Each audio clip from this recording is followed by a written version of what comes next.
نحمده ونصلي على رسوله الكريم اما بعد فاعوذ باللہ من الشیطان الرجیم بسم اللہ الرحمن الرحیم۔ احناف کے اصول حدیث کے حوالے سے ہم پڑھ رہے تھے، جس کے اندر ہم نے سب سے پہلے امام صاحب رحمۃ اللہ علیہ اور ان کے شاگردوں اور ان کے بعد آنے والے دیگر ائمہ کرام کے حوالے سے ان کے بیان کردہ اصول حدیث کو پڑھا۔ اسی حوالے سے ہم مزید آج کے درس کے اندر بھی پڑھیں گے۔ آج کا جو ہمارا موضوع ہے وہ اسی حوالے سے ہے کہ امام صاحب رحمۃ اللہ علیہ کے بعد ان کے جو شاگردوں نے اصول حدیث پر کام کیا وہ کون کون سے ہیں۔ تو ان میں سے ایک بہت مشہور محدث اور فقی امام سرخسی رحمہ اللہ تعالی ہیں، جو اپنے وقت کے مشہور ائمہ کرام میں سے جن کا شمار کیا جاتا تھا، جن کو علماء وہ الحجہ، الفقی، الاصولی کے نام سے کیا کرتے، لقب سے وہ یاد کیا کرتے تھے۔ چنانچہ ان کا پورا نام محمد بن احمد بن سہل السرخسی رحمہ اللہ ہے۔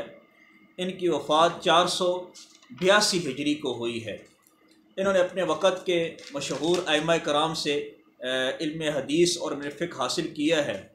چنانچہ ان کے مشہور اساتذہ میں سے شمس الائمہ ابو محمد عبدالعزیز الحلوائی رحمہ اللہ تعالی ہیں، جن کی وفات 452 ہجری کو ہوئی ہے۔ ان سے انہوں نے علم فقہ حاصل کیا اور انہی کے مدرسے کے فاضلین میں سے شمار کیے جاتے تھے۔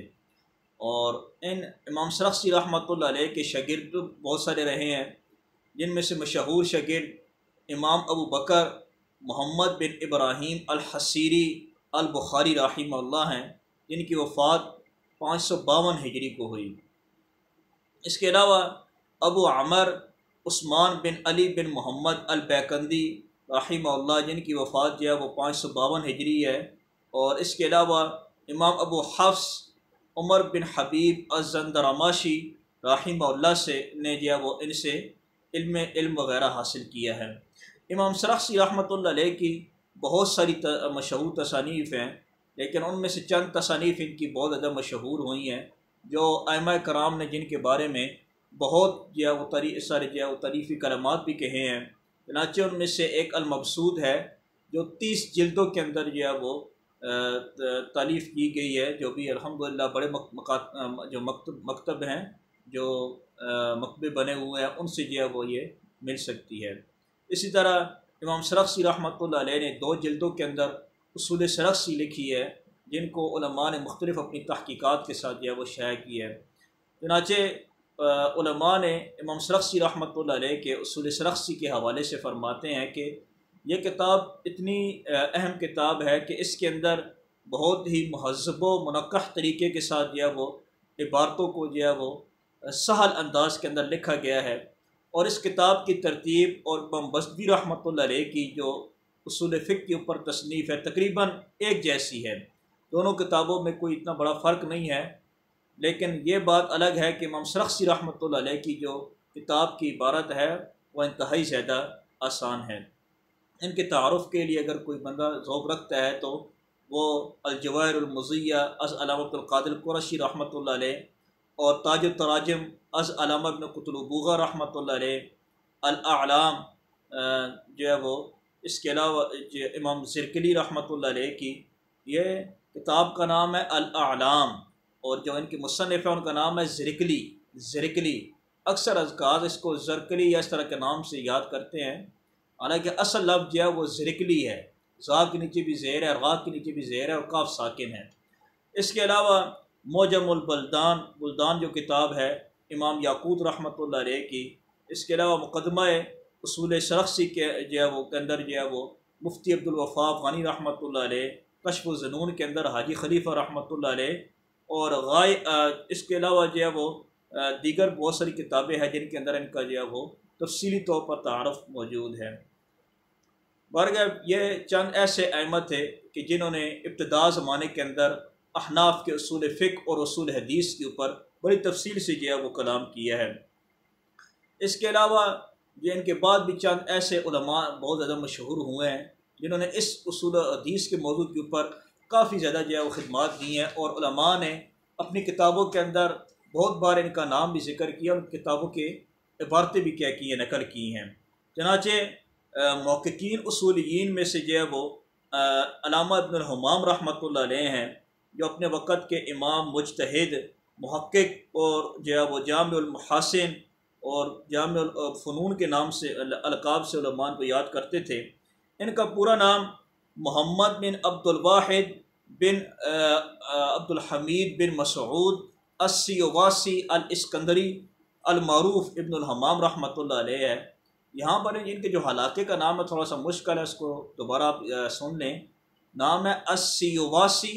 الاسکندری، اکثر کا اسکندر کہہ دیتے ہیں، اصل میں اسکندر ہے، حمزہ کے نیچے زیر ہے۔ ان کی پیدائش 790 ہجری کو اسکندریہ کے اندر ہوئی، اور ان کے والد جو ہے وہ اسکندریہ کے بہت بڑے مشہور قاضی تھے،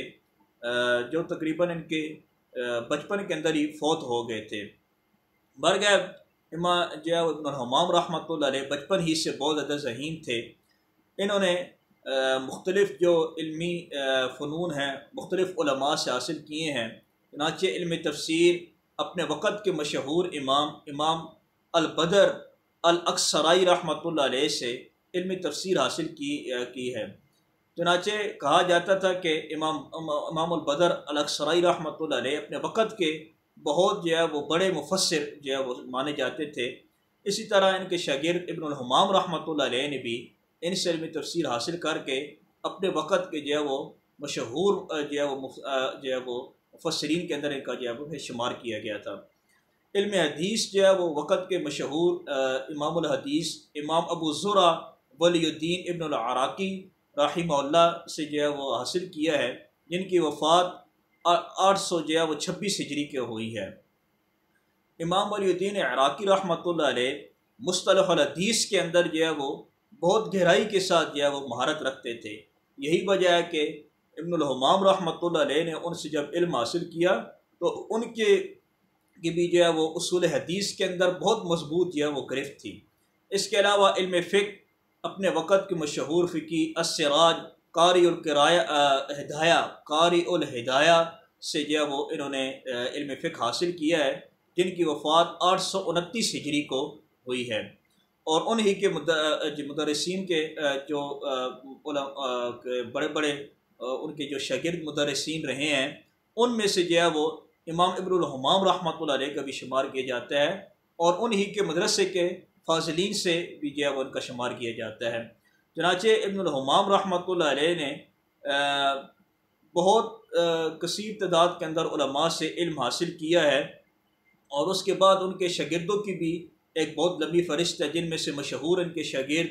امام تقی الدین الشمنی رحمہ اللہ ہیں، جن کی وفات 872 ہجری کو ہوئی۔ اس کے علاوہ ان کے مشہور شاگردوں میں سے امام ابن قتلبوغہ رحمہ اللہ ہیں، جن کی وفات 879 ہجری کو ہوئی۔ اور اس کے بعد امام شرف الدین المناوی رحمۃ اللہ علیہ ہیں،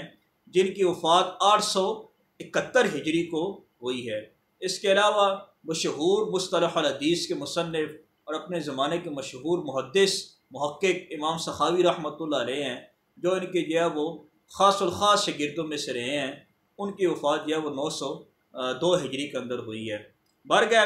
دیگر بہت سارے علماء نے ان سے علم حاصل کیا ہے۔ چنانچہ امام ابن الحمام رحمۃ اللہ علیہ کے جو شیوخ تھے، اساتذہ تھے،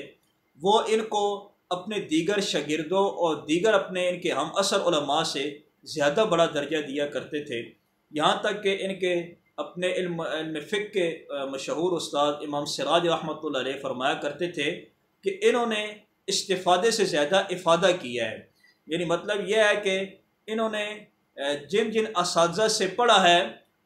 تو ان کے اساتذہ نے ان کے علم سے بہت زیادہ جو ہے وہ علم حاصل کیا ہے، جیسا کہ امام بخاری رحمۃ اللہ علیہ نے اس طرح کے الفاظ امام ترمذی رحمۃ اللہ علیہ کے حوالے سے بھی بیان کیے تھے۔ چنانچہ شیخ بساطی رحمۃ اللہ علیہ اور علامہ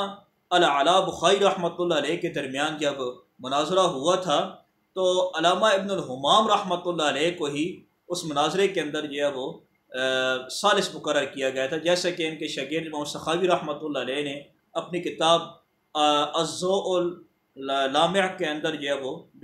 یہ بات مکمل طور پر تفصیلی طور پر نقل کی ہے۔ اس کے علاوہ ان کے اپنے ہی شاگرد حافظ سخاوی رحمۃ اللہ علیہ فرماتے ہیں کہ امام ابن الحمام رحمۃ اللہ علیہ اپنے وقت کے سب سے بڑے عالم محقق الاثر اور فرمایا کرتے تھے کہ میری رائے تو ان کے بارے میں یہ ہے کہ یہ فنون کے اندر سب سے زیادہ جو ہے وہ مہارت رکھنے والے اور اشیاء دقیقہ کے اندر بہترین کلام کرنے والے اور حق کی طرف رجوع کرنے والے ہیں۔ یہ بات بھی امام سخاوی رحمۃ اللہ علیہ نے اپنی کتاب الضوء اللامع کے اندر جو ہے وہ لکھی ہے۔ اس کے علاوہ امام ابن الحمام رحمۃ اللہ علیہ کی جو وفات ہے وہ بالاتفاق 861 ہجری رمضان کے مہینے کے اندر جمعے کے دن ہوئی ہے، اور ان کے جنازے کے اوپر جو ہے وہ ان کے مورخین نے لکھا ہے کہ ان کے جنازے کے اوپر بہت بڑی تعداد جو ہے وہ علماء اور جو ہے وہ عوام وغیرہ کی بہت بڑی تعداد موجود تھی۔ بارگاہ امام ابن الحمام رحمۃ اللہ علیہ نے جہاں پر ان کی دیگر کتابیں جیسے فتح القدیر ہو گئے، دیگر کتابیں بڑی مشہور ہوئی ہیں، اور اصول فقہ کے اوپر ان کی ایک بہت جو ہے وہ محقق و مدلل کتاب جو ہے وہ تصنیف انہوں نے کی، جس کا نام جو ہے وہ التحریر فی اصول الفقہ ہے۔ اس کتاب کے بارے میں علماء فرماتے ہیں کہ اس کتاب اس کی مثل کتاب نہ تو متقدمین کے اندر جو ہے موجود ہے، نہ متاخرین کے اندر جو ہے وہ موجود ہے، اور ان کے بعد کے آنے والے علماء نے اپنے اصول فقہ اور اصول حدیث کے اندر ان کی بہت زیادہ پیروی کی ہے۔ چنانچہ امام ابن نجیم مصری رحمۃ اللہ علیہ نے اپنی کتاب فتح الغفار کے اندر، اور امام بہاری رحمۃ اللہ علیہ نے مسلم الثبوت کے اندر، اور دیگر علماء نے اپنی کتابوں کے اصول فقہ کی کتابوں کے اندر انہی کی کتاب التحریر سے بہت زیادہ استفادہ کیا ہے۔ چنانچہ علامہ شامی رحمۃ اللہ علیہ رد المختار کے اندر فرماتے ہیں کہ التحریر فی اصول الفقہ کی مثل کوئی کتاب بھی جو ہے وہ اب تک تصنیف نہیں کی گئی۔ اسی طرح قریبی کے زمانے کے اندر جو مشہور محدث حافظ الاثر ابن حجر عسقلانی حضرت علامہ انور شاہ کشمیری رحمۃ اللہ علیہ ان کی کتاب کے حوالے سے فرمایا کرتے تھے کہ یہ کتاب انتہائی جو ہے وہ محقق کتاب ہے، اور وہ اس کتاب کے اوپر بہت زیادہ اعتماد کیا کرتے تھے، اور ان کے بارے میں یہ بات لکھی گئی ہے شاہ صاحب رحمۃ اللہ علیہ کے بارے میں کہ ان کو یہ کتاب زبانی یاد تھی، جیسے کہ ان کے جو ہے وہ شاگرد علامہ سید مناظر احسن گانی رحمۃ اللہ علیہ نے اپنی کتاب احاطہ دارالعلوم دیوبند کے اندر یہ بات جو ہے وہ تفصیل سے لکھی ہے۔ علامہ